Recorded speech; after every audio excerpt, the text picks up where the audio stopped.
Hi, this is Chuck Hoskins from NoDebt.net. This is a video that I wanted to do today to talk to you about some of the principles of debt negotiation. The first one is going to be always remember that you are negotiating from a position of strength.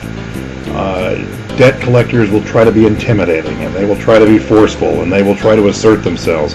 You need to do the same thing. Now, be polite and be professional, but be firm and let them know that you know what you're talking about. And when they talk to you, remember they're trying to get something from you. You've got something that they want. You've got the payment that they want. The first thing you want to do when they call, if they call, is make sure that you let them know that they cannot call you at work. They cannot call you at home. They may only deal with you by mail. The reason for that is if ever anything that you do ends up in court, you want to make sure that you have a written record of that. Anything that you send to them, you will send to them by registered mail with a return receipt, so they can't deny that they got it. In court, a verbal agreement isn't worth the paper it's written on. That's an old adage, and it is absolutely true. If you can't prove it, it didn't happen. So you need to have something in writing. So any further correspondence, any future correspondence will be by mail. You need to cut them off right there and say, listen, I want to deal with this. I want to talk to you about this. I want to settle this, but we're going to need to do this by mail. And any agreements we make, any correspondence we have will always be in writing. And that will protect you as well as give them a way to contact you in the future.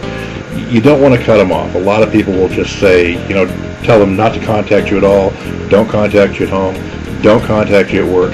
Well, if you do that, though, you kind of leave them little alternative. Then they're going to have to use the court system to get money from you, and that kind of speeds up a process that you really don't want to happen. We're going to talk a little bit in the future about where to start a negotiation at, but basically I'll usually start them at about 30% of the total debt, and I always subtract the collection agency fees. If you're working with a collection agency, then any fees that they've tacked on, make sure you don't end up paying those, because that's really just the collection agency trying to make more money. They're getting a percentage of that debt. That debt has already been assigned to them, and they're already making money on it. They don't need to tack anything else on.